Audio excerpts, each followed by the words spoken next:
തദ്ദേശ തെരഞ്ഞെടുപ്പ് ഇരിങ്ങാലക്കുട നഗരസഭയിലേക്കുള്ള ആദ്യഘട്ട സ്ഥാനാർത്ഥി പട്ടിക പുറത്തിറക്കി ബിജെപി. നിലവിലെ 8 കൗൺസിലർമാരിൽ 6 പേർ ആദ്യ പട്ടികയിൽ ഇടം പിടിച്ചു.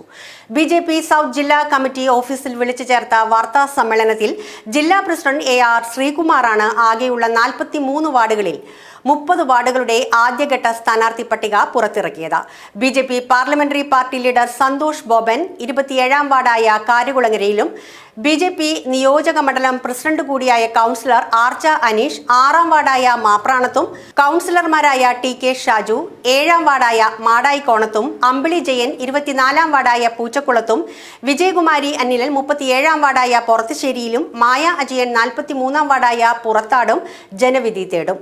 3-ാം വാർഡായ കരുവന്നൂരിൽ PN സന്തോഷ്, 4-ാം വാർഡായ പീച്ചാമ്പിള്ളിക്കോണത്ത് KV പ്രഭാകരൻ, 5-ാം വാർഡായ ഹോളി ക്രോസ് സ്കൂളിൽ ജിഷ മോൾ, 8-ാം വാർഡായ നമ്പ്യങ്കാവിൽ സുഭാഷ് KV, 10-ാം വാർഡായ കാട്ടുങ്ങച്ചിറയിൽ രമ്യ കൃഷ്ണകുമാർ, 11-ാം വാർഡായ ആസാദ് റോഡിൽ ലിജി ഷൈജു, 12-ാം വാർഡായ ഗാന്ധിഗ്രാം ഈസ്റ്റിൽ ഷോജ ബിലു, 17-ാം വാർഡായ ചാലാമ്പാടത്ത് ഷൈനി ദാസപ്പൻ, 19-ാം വാർഡായ സെന്റ് ജോസഫ് കോളേജിൽ സുഭാഷ് NK, 20-ാം വാർഡായ ഷൺമുഖം കനാലിൽ ദാസൻ വെട്ടത്ത്, 21-ാം വാർഡായ ചേലൂരിൽ വിനോജ് KG, 22-ാം വാർഡായ മുനിസിപ്പൽ ഓഫീസിൽ R ബാലസൂര്യൻ, 29-ാം വാർഡായ ബസ് സ്റ്റാൻഡിൽ ബിന്ദു സന്തോഷ്, 30-ാം വാർഡായ ആയുർവേദ ഹോസ്പിറ്റലിൽ ലീന ഗിരീഷ്, 31-ാം വാർഡായ ക്രൈസ്റ്റ് കോളേജിൽ ജ്യോതി മധുസൂദനൻ, 32-ാം വാർഡായ SN നഗറിൽ ഷീജ സാബു, 34-ാം വാർഡായ പള്ളിക്കാട്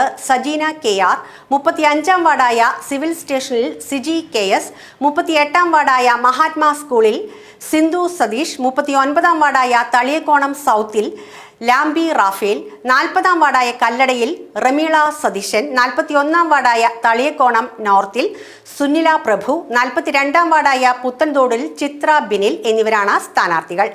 കേന്ദ്ര സർക്കാർ പദ്ധതികൾ തടസ്സപ്പെടുത്തുവാനാണ് നിലവിലെ ഭരണസമിതി ശ്രമിക്കുന്നതെന്നും അതിനൊരു മാറ്റമാണ് തെരഞ്ഞെടുപ്പിൽ ഉണ്ടാകുകയെന്നും സ്ഥാനാർത്ഥി പട്ടിക പ്രഖ്യാപിച്ചുകൊണ്ട് ജില്ലാ പ്രസിഡന്റ് AR ശ്രീകുമാർ പറഞ്ഞു.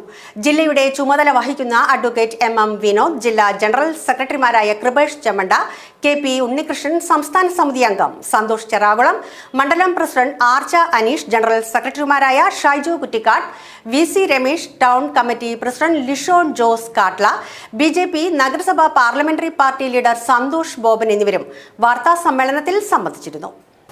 ജനങ്ങൾ ഒരു പ്രതീക്ഷയോടെ കാത്തു നിൽക്കുന്ന ഒരു ദിവസമാണ്. കാരണം ഇരിങ്ങാലക്കുട മുനിസിപ്പാലിറ്റി അപേക്ഷിച്ച് കാലങ്ങളായി ഇവിടെ UDF-ഉം LDF-ഉം മാറി മാറി ഭരിച്ചുകൊണ്ടിരിക്കുന്നു. പല സമയങ്ങളും ഇപ്പോൾ UDF ആണ് കാലങ്ങളായിട്ട് ഭരിച്ചുകൊണ്ടിരിക്കുന്നത്. സുരേഷേടം വന്നതിന് ശേഷമാണ് ഇവിടെ എന്തെങ്കിലും ഈ മേഖലയിൽ ഒരു വികസനം ഉണ്ടായിട്ടുള്ളൂ. ആ വികസനം പല സമയങ്ങളിലും മുനിസിപ്പാലിറ്റി അത് കേന്ദ്ര സർക്കാരിൻ്റെയാണ് അല്ലെങ്കിൽ സുരേഷേട്ടനും കൊണ്ടുവരുന്ന പദ്ധതിയാണെന്ന് വെച്ചിട്ട് പല രീതിയിലും തടസ്സപ്പെടുത്താനുള്ള സംഭവങ്ങൾ ഉണ്ടായിട്ടുണ്ട്. പല വികസന പ്രവർത്തനങ്ങളും തടസ്സപ്പെടുത്തിയിട്ടുണ്ട്. കാരണം അത് മുനിസിപ്പാലിറ്റിയിൽ ഉള്ള ജീവിക്കുന്ന എല്ലാവർക്കും അറിയാം. നമ്മുടെ കേന്ദ്ര സർക്കാരിന് വികസനം മാത്രമാണ് അജണ്ട. എല്ലാ ജനങ്ങളും ഒന്നാണ്. കേരളത്തിലെ എല്ലാ ജനങ്ങളും ഒന്നാണ്. കേരളത്തിൽ LDF ഭരിക്കണമെങ്കിൽ പോലും മറ്റുള്ള സംസ്ഥാനങ്ങൾ അതേപോലെ തന്നെ BJP ഭരിക്കുന്ന സംസ്ഥാനങ്ങളിലെ എല്ലാ വികസന പദ്ധതികളും നമ്മൾ ഇവിടെ കൊണ്ടുവരാൻ ശ്രമിക്കാറുണ്ട്. ഇന്ത്യയിലെ അല്ലെങ്കിൽ ഭാരതത്തിലെ എല്ലാ ജനങ്ങളും ഒരു മനസ്സായിട്ട് കാണുന്ന നമ്മുടെ പ്രധാനമന്ത്രി വികസനത്തിന്റെ കാര്യത്തിൽ ഒരു വിട്ടുവീഴ്ചയില്ല.